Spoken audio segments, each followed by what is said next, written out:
どうも、トラビスジャパンの宮地孝之です。イエーイ。さあ、ということで、今回はですね、スペシャルゲストが来ております。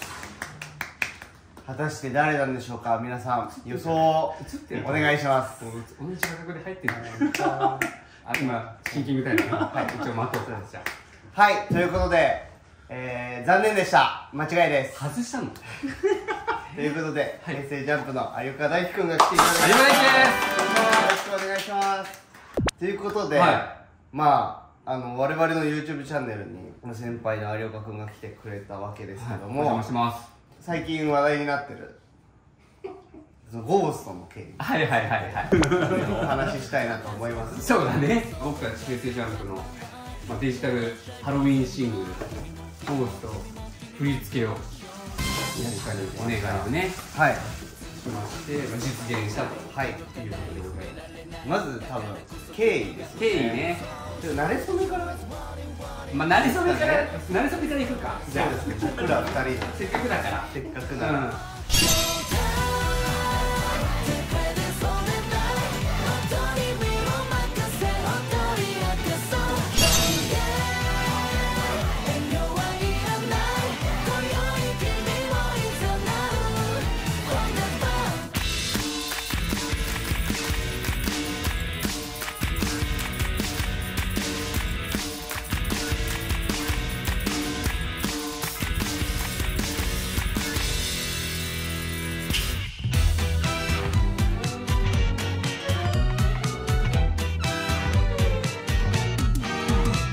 のさ、バッグにはもうちっちゃい頃からついてくれてるよね。そうですね、15年前ぐらいですね。15年前か。多分ジャンプ兄さんも分からず紹介してた多分ジャパニーズハイジャパニーズハイの一員なんです。ジャパニーズハイか。ジュニアではなかったです。そうか、ジャパニーズハイだった。PA ね。そうです。あれ何人組だったの？50人ぐらいいました。嘘でしょ。マンションあったじゃないですか。ジュニアマンションね。いや、大体10まであります。あれちゃんとね、本当マンションみたいな部屋割りがあるね。4階建てとかだったんですけど、そこにそのジャパニーズハイというのが収まるぐらいだったんで、じゃあ本当50人ぐらいいました。いつかはなれるのかなって思いながらなんかステージに出てたみたいな感じです。同じマンション出身の子って今も一緒なの？ TJ でいうと中村海斗の、海もそうなんだ。松倉海斗も同じマンションか。はい、芸能人を結構輩出してる。あれだよね、学校とかでさ、どうしても来られない子がいたらさ、そこに入ったりするんでしょ。リベロとか。リベロって呼ばれる子たちがいたの？いたんですよ。どこにも入れるような。いや、だってさ、あれマンション内でね、こうマス連絡になっててさ、カウントずれとかでパパパパパパパパパそれをリベロの子たちは臨機応変にスーパーリベロ何人か舞台はいましたね。スーパーリベロだった子は今は吉沢静也がスーパーリベロ出身ですや、そうなん、スーパーリベロどこにも属さない。すごっ。いろんな転々としながら。その頃のジャンプの印象ってどんなだったの？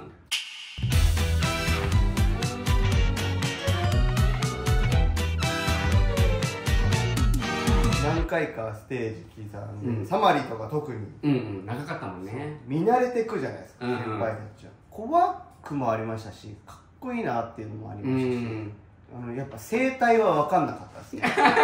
生態ね。山田とかはね、多分そうですね、皆さんといる時は「おい!」とかちょっといじられたりあるんですけど、普段別に裏でずっと誰かにいじられてないじゃないですか。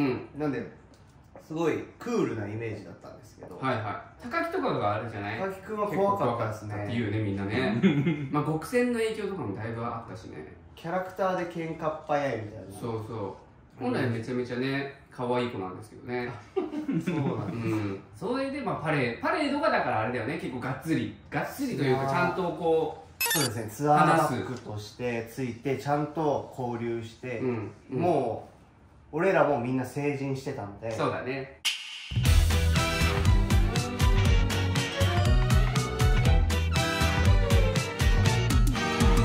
初めてトラビスにバッグついてもらってさ、みんなめちゃめちゃうめえんだなっていうダンスすげえなっていうのがジャンプのメンバーとかでも話してたのをすごい覚えてる。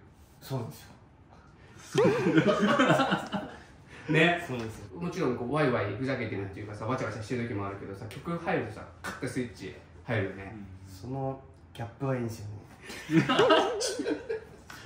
いや、いいよね。そう、その経緯も結構、あ、そうだよね。特殊というか、ツアーにね。しかもその頃は僕と有岡君はそのただのジャンプ兄さんの有岡君、トラビスジャパンの宮近海斗っていう交流がなかったんで、そうそうそう。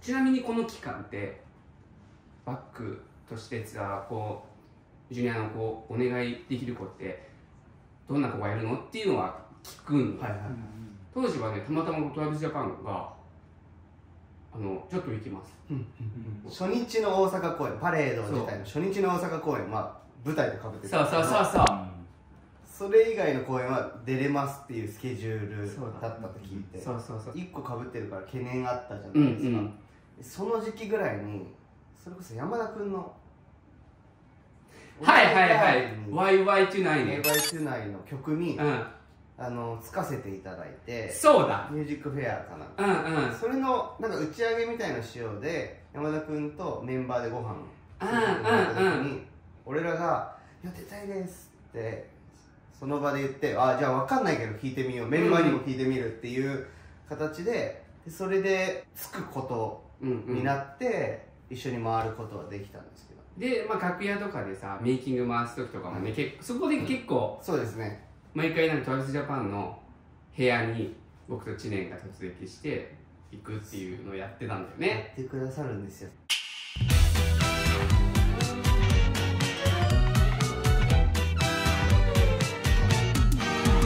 カメラ持ってきてくれるんで、普段だとその有岡君とか行けないんですけど、まあ名前切っても大丈夫かなって感じで、いやそれは梨岡がやってたやってたみたいな、はいはいはいはい、それが僕的にはでかかったですね。いや、ちゃんとさ楽屋でなんかボケをさみんなでなんか作ってくれてるんですよ。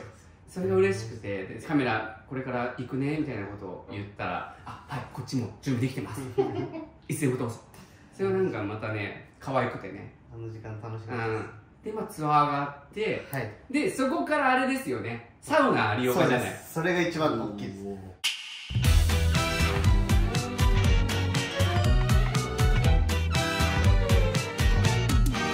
こから僕はサウナ番組をやらせていただくことになって、誰か全くサウナをまだ知らない子と一緒にロケしようっていう企画会議があって、でそこでふとその宮近の名前が、メイキングのそうだね、いやでもそれが多分つながったんだと思うんだよね。多分自分の中に残ったんだと思う。印象に残ってた。そうそう、そこで初めて連絡先を、そうそこで連絡先交換したんだよね。なんかね、あとね、そのねサウナ有岡がオンエアされたのを、俳優さんの西島秀俊さんが見てくださってて、有岡と一緒に出てた子めちゃめちゃ好青年だなちょっと一度会ってみたいっていう連絡をくれて、すごいとこまでリーチがすごいよねで、まあ、そこからなんかちょくちょく連絡先交換して、ご飯とか行くようになったんだよね。一回渡米が挟まって、デビューして帰って、そうだ、渡米ね、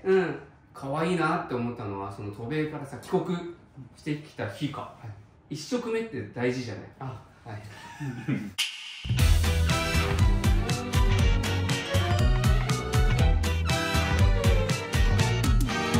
写真がポンって送られてきて、もう僕がアンバサダー、そうやらせていただいてるポムの木に行ってきましたっていう写真、家族でポムの木行ってきましたって送られてきてめちゃめちゃ嬉しくて母と妹と僕でポスターの有岡君見て、4人でオムライス食べてるような感覚も味わって俺がポスターでこう見守りながらねで、明日何してんのってご飯中に、ご飯食べてる時にね、ある日聞いてくださって、で、明日は家族とご飯がありますって。それさ、俺も言ったらダメかな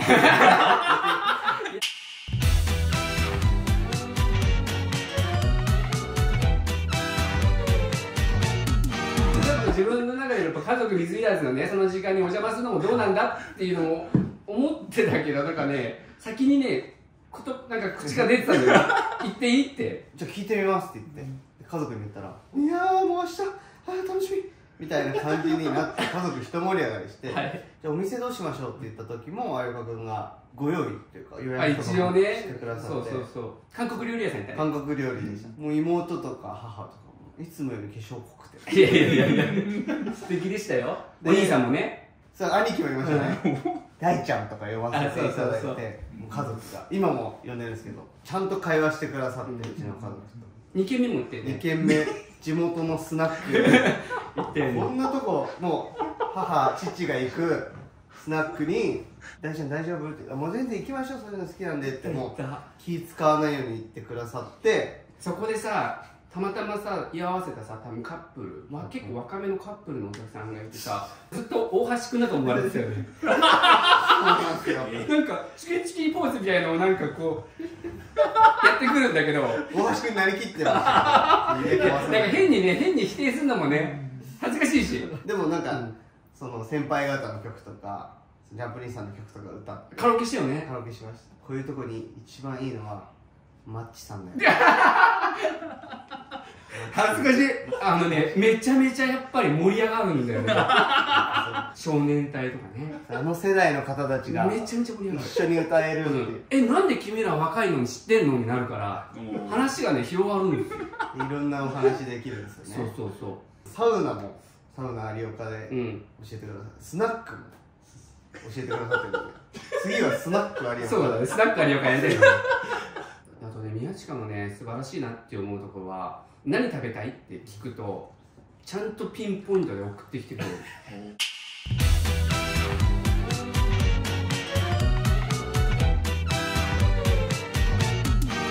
昨日イタリアン食べたので、今日はお肉がいいですみたいな。いや、こちらとしてはめちゃめちゃありがたいっていうか、可愛いなっていう、その嫌味なく本当に可愛く送ってきてくれるのは、なんか逆に勉強になった。こっちもそっか、俺も先輩にこうやって言ってればよかったんだなっていう。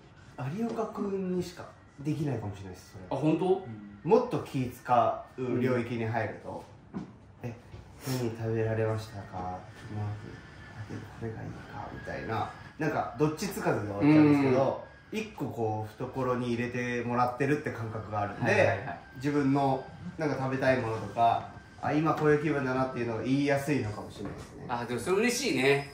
でもめちゃめちゃ可愛いと思う。後輩力としてもう100点だと思う。俺ちょっと隣の歯医者さんがでっかいドリルで隣の歯医者さんがちょっとね、ここそうなんですよ、その数々の工事が工事なんだ。そうなんですよ。そうね。そんでね、ボストンに一緒に行くっていうね。そうだ、それもめっちゃでっかい。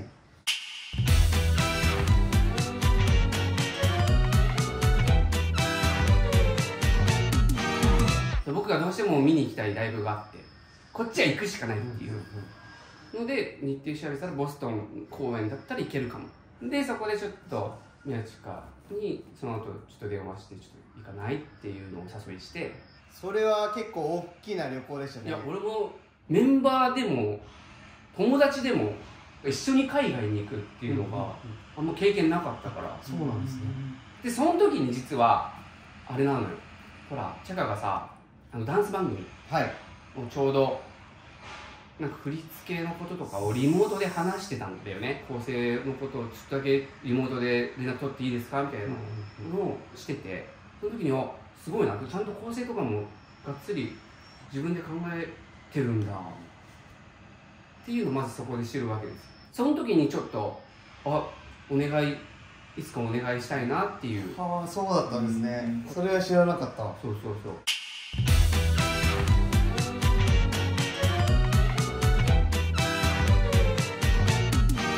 振り付けとかでできたりするの？お話から TGA ではやったりとかはありますねっていうので、いつかじゃあ俺らがやってって言ったらできるのかなって聞いてくださって、でもまだ先かもしれないけどちょっと実現に動いてみるわみたいなお話で終わってたんですけど、1年以上前だよね。そうですね。それ最初はそれこそスナックとかで話してるかもね。そうですね。で多分それがね、本格的に動こうってなったのが多分今年の2月とか1月とかなんでね、なんかメモに残ってるんだけど、楽曲段階から本当は相談したいみたいなことは書いてた、楽曲の時点からとは思ってたんだけど、まあ、今回はね曲ありきでこれを宮地君にお願いしたいっていう形でまあオファーを、まあ、デモ曲とかねいろいろこう動きがある中でずっとなんか片隅にこれ宮地君ハマるかなみたいな、アメリカからその今年のワールドツアー終わって帰ってきて、でそうだ、お話は聞いてアメリカ中ぐらいで聞いて、有岡君と帰ってきて連絡させていただいて、まずご飯行きましょうっていうので、ご飯行った時にどういう感じで作ったらいいですかねとか、決まったんですね、ありがとうございますっていう話を直接会ってそうだね、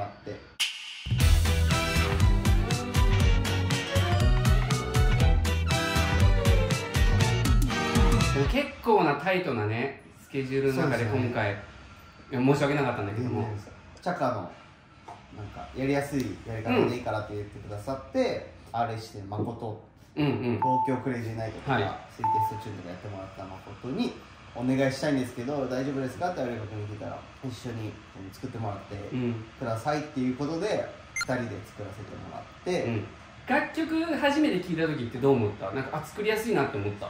テーマがもうお化けっていうね明確なものがあったもんね。テーマがある分そこに寄せやすいんで、出てきやすかったですね。今回は曲を聴いただけでもその雰囲気が出てるので、そこに合わせた振り付けなってるかなと思います。チャカがスタジオ入って振りを作って、トラビスジャパンの宮近っていうよりかは本当にもうダンサーの宮近としてなんかこうスタジオでこう自撮りしながらこう振りを試してるみたいな動画があって、それを一回メンバーに共有したんだよね。やっぱみんなの反応もダンサーじゃんって、もう顔とかが、こうでこうでこうなるんで、皆さんお願いしますみたいなテンションとかがまあ多分ねメンバーに共有されると思ってないもんね。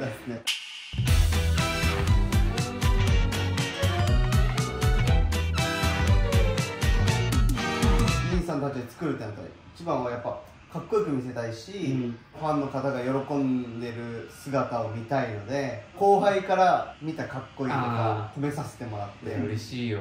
いわゆるコーラス「おーイエー」から「ラララララッタッタッタッタッタ」「誠俺」って流れで作ってるんですけど、ジャンプ兄さんは曲の表情を手で作るっていうのは多いなって思ってたんですよ。それこそバックについてる時とかも、ヴァンパイアとかも、そうだね、結構手だね、確かにね。ドリカムとかもそう手振りだもんね。ウィークエンダーとかもそうだもんね。そうですね、指の動きでなんか手で表現することが多いし、体全体でっていうよりはこの指先でボーカルと指先がダンサーみたいな表現がやっぱちっちゃい頃からジャンプ兄さん刷り込まれてたんで、手で表現したいというか手は大事にしたいなって思いながら作ってました。そうなんだね。なんで結構手が特徴的なタララララッタッタッタッタッタとか最後の決めとかもやっぱこの一本こっちにするか一本にするかとかも結構悩んで、そうなんだね。後ろで育った分それが出てるのかなって、やっぱ手を結構気にしましたね。そうだったんだ。でもMV の撮影現場ちょっとドキドキしたけどね、誠さんとさモニター見ながらこういろいろチェックしながらさ喋ってるのが見えるんで、めちゃめちゃ下手って言われてたらどうしようみたいな。だから最初めちゃめちゃドキドキしてた。基本的にこうやってやりながらかっこいいねよかったよかったよかった。さあそんなねちょっと MV が見てないんでしょ？まだ見てないです。ちょっとぜひチェックしてください。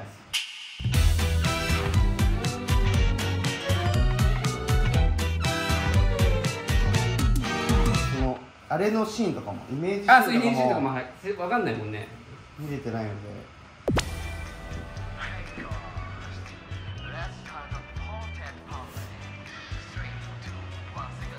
キャッチーだよな、振りっていいよな。踊ってる楽しかったもん。本当ですか？はい、というそんなになりました。ありがとうございます。ありがとうございます。大丈夫でした？大丈夫です。もう撮影当時も見て、もう本当誠と言ってたんですけど、もう兄さんたち個性あるじゃないですか、踊りに。音取りのタイミングとかも人によって違うし、一見それってマイナスアプローチに聞こえるんですけど、すごくまとまってクリアに見えてると思うんですよ。それってなぜなのかって見ながら言ってたのは、本当そのバミリというか位置取りが、23回やっただけでこう踊りながら位置調整するんで結構大変なんですけど、やっぱラインも揃うし位置取りが綺麗だからこそフォーメーションがもうカチッとはまるんで、個性があったとしてもそれがボリュームアップになるだけでめちゃめちゃ揃ってるように見えるしクリアに見える。パフォーマンスを見ることあるんですけど、こうなんかそういう風に見ることってないじゃないですか、先輩を。ロジカル的なというかね。なんかそれは2人で話しちゃいました、誠と。嬉しい。やっぱすごいねっていうのを、なんでそのプロフェッショナルな部分も詰まってる映像でしたし、かっこいい部分も可愛い部分もあって、兄さんたちのファンの方は喜んでいただける作品になったんじゃないかなと。ありがとうございます。いやー、喋ったね。でもこれに詰まってます。これがいわゆるファーストステップ。いや本当に第一章だね。第一章です。これを知れば俺らの関係性みたいなのを分かっていただけますよね。本当に。でこっから先は一緒に見守ってていただけます。おお、いいこと言うね。まずはスナックだね。スナック。ちょっとスナックを叩き込みます。はい。よろしくお願いいたします。お願いします。有岡君、本日の総評をお願いします。シャカサンクス。はい。以上、宮近海斗と有岡大樹でした。ありがとうございました。ありがとうございました。オーディションでのありがとうがここに繋がるとはね。いや嬉しいね。いい。振り込めた。サンクの言葉。サンクの時は聞くんだ。俺が前でいるから聞いてくれてたの。後ろに行きます。そうだったんだね。サンクです。